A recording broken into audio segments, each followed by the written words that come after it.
Bonjour à tous, bonjour mes bien-aimés encore dans le Seigneur. Je tiens à vous partager les pensées que le Seigneur a mis dans mon cœur aujourd'hui par rapport à sa parole. Pour commencer ce moment de partage, nous allons rendre grâce au Seigneur. Seigneur, merci pour ta grâce. Merci Seigneur pour tout ce que tu fais dans nos vies. Parce que nous ne sommes rien sans toi, Père. Parle à nos cœurs encore aujourd'hui, Père, et que tu consoles, que tu fortifies et que tu édifies encore, Seigneur, nos cœurs aujourd'hui. Prends le contrôle de ce moment, Seigneur, que tu parles, Seigneur. Merci, Père, pour toutes choses au nom puissant de Jésus.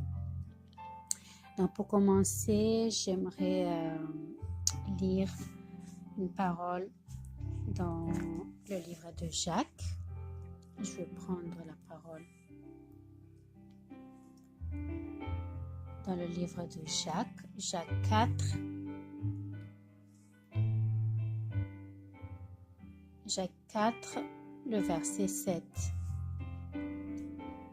Je lis au nom du Seigneur. Soumettez-vous donc à Dieu, résistez au diable, et il fuira loin de vous. Approchez-vous de Dieu, et il s'approchera de vous.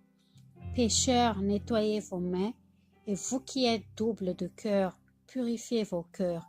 Sentez vos misères, et soyez dans le deuil et dans les larmes. Que votre rire se change en pleurs, et votre joie en tristesse. Humiliez-vous en présence du Seigneur, et il vous élèvera. Frères et sœurs, j'aimerais, la parole du Seigneur aujourd'hui me touche vraiment. Le Seigneur nous demande, on sait que dans la parole, le Seigneur nous demande d'obéir à sa parole. Le Seigneur nous demande de nous soumettre à lui. Et j'ai cherché un petit peu ce que ça veut dire en fait, la soumission. Le synonyme en fait de la soumission. Et j'ai trouvé quelques mots en fait qui peut aussi définir ce que c'est que la soumission. Donc la soumission, c'est l'abandon, l'obéissance, l'humilité, la discipline, la servitude, la fidélité, le joug, la résignation, l'assujettissement, l'acceptation, l'esclave et la souplesse. Il y a tellement en fait de définitions de la soumission, mais j'ai pris juste ces quelques mots-là pour éclairer un peu, voilà, parce que je voulais comprendre qu'est-ce que c'est que la soumission. Donc, et tout ce que le Seigneur en fait nous demande dans la soumission, il y a l'abandon, il y a l'obéissance. Et on sait que la soumission à deux, c'est l'obéissance en fait à la parole du Seigneur. C'est la confiance totale en la parole du Seigneur. En fait, c'est la dépendance totale dans la parole du Seigneur. Et la soumission aussi a une relation avec l'humilité. Pour obéir à la parole du Seigneur, il faut en fait être humble. Il faut vraiment avoir ce caractère d'humilité devant le Seigneur. Et comme le Seigneur dit, il nous élèvera. Et un peu plus haut aussi dans Jacques 4, verset 6, le Seigneur dit, je lis, « Il vous accorde au contraire une plus grande grâce. C'est pourquoi l'Écriture dit, Dieu résiste aux orgueilleux, mais il fait grâce aux humbles. » Donc le Seigneur en fait résiste aux orgueilleux, mais il fait grâce aux humbles. Et on sait que le caractère de Christ, parce que on sait que le Seigneur c'est le Dieu Tout-Puissant. Il a quitté son trône de gloire pour marcher dans cette terre remplie de ténèbres. Il a été frappé, il a été humilié, il a été méprisé, il a été insulté, il a été craché par amour pour nous. Et le Seigneur en fait a vraiment manifester en fait ce caractère d'humilité. Et le Seigneur aussi nous demande de marcher comme lui, de marcher dans l'humilité. Il était vraiment en fait le Seigneur Jésus, pendant qu'il a marché sur cette terre, il a complètement obéi au Père. Il a complètement en fait marché selon la volonté Père. Et pour marcher dans la volonté du Père, il faut mourir à soi-même. Il faut en fait s'abandonner au Père. Il faut en fait une complète obéissance à la parole du Seigneur et l'humilité aussi. Donc, c'est ce que le Seigneur m'a enseigné encore ce matin. C'est ce que le Seigneur c'est par rapport à cette obéissance et l'humilité, en fait, que le Seigneur m'a parlé dans mon cœur ce matin. Donc, je tiens vraiment à vous le partager parce que le Seigneur m'a fait du bien et j'en suis sûre que le Seigneur aussi va vous faire du bien à travers toutes ces paroles-là. Et un peu plus bas, le Seigneur aussi dit que soumettez-vous à Dieu et résistez au diable et il fuira loin de vous.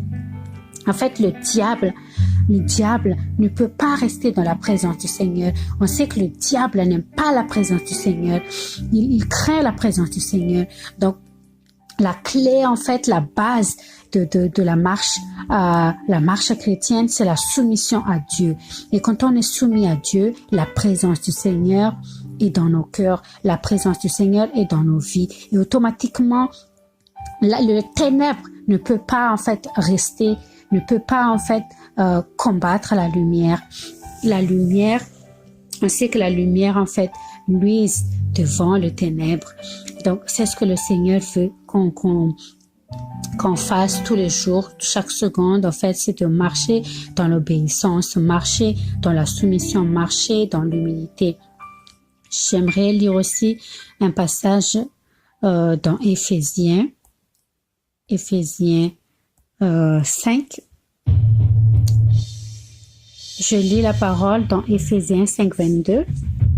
Le Seigneur, en fait, dans cette parole, parle, en fait, à une femme et son époux. Et on sait que l'Église du Seigneur est l'épouse de Christ. Et donc, je lis la parole, Éphésiens 5, 22. Femmes, soyez soumises à vos maris comme au Seigneur, car le mari est le chef de la femme, comme Christ est le chef de l'Église, qui est son corps et dont il est le sauveur.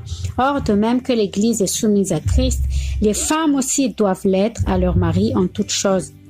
Et vous, maris, aimez vos femmes comme Christ a aimé l'Église et s'est livré lui-même pour elle, afin de la sanctifier en la purifiant et en la lavant par le bain d'eau de la parole, afin de le faire paraître devant lui cette Église glorieuse, sans tache, ni ride, ni rien de semblable, mais sainte et irréprochable. C'est ainsi que les maris doivent aimer leur femme comme leur propre corps.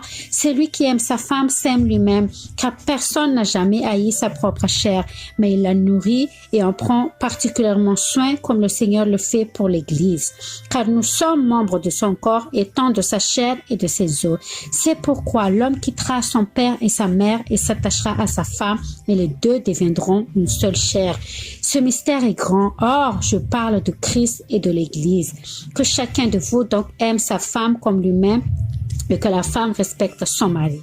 Là, en fait, le Seigneur nous parle aussi de la soumission, que la femme doit être soumise à son mari. Et un peu plus bas, à la fin de ce verset, la parole dit que il parle, en fait, cette parole parle de Christ et de l'Église.